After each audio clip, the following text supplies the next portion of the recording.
Chettinad Cement, 63 years of excellence. Your perfect concrete choice.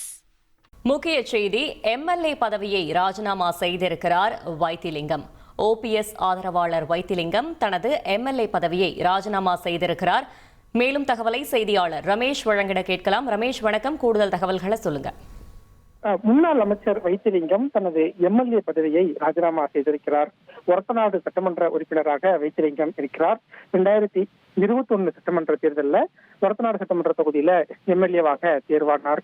அதிமுகவுல OPS அணி, EPS அணி என 2 அணியாக பிரிந்த போது ஓபிஎஸ் அணியின் தீவிர ஆதரவாளராக இருந்தவர் தான் முன்னாள் அமைச்சர் வைத்திலிங்கம்.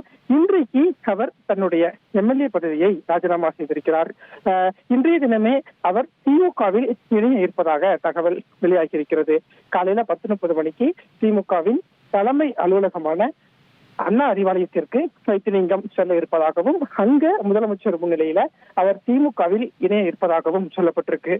ஏற்கனவே ஓபிஎஸ் அணியில இருந்த மனோஜ் பாண்டியன் இதே மாதிரிதான் தன்னுடைய எம்எல்ஏ பதவியை ராஜினாமா செய்துவிட்டு முதலமைச்சர் முன்னிலையில திமுகவில் இணைந்தார்.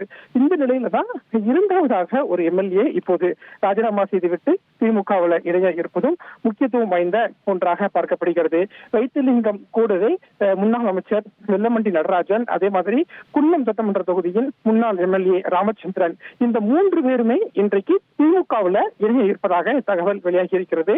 ஒரத்தநாடு சட்டமன்ற தொகுதி எம்எல்ஏ பதவியை வைத்திலிங்கம் ராஜினாமா செய்துவிட்ட நிலையில சட்டசபை தேர்தலுக்கு இன்னும் ஒரு 2 மாதம் தான் இருக்கிறது. அப்படிங்கிறதுனால சட்டமன்ற தேர்தலோடு தான் ஒரத்தநாடு தொகுதிக்கும் தேர்தல் நடைபெறும் அப்படிங்கிறதும் குறிப்பிடத்தக்கது. Chettinad Cement, 63 years of excellence.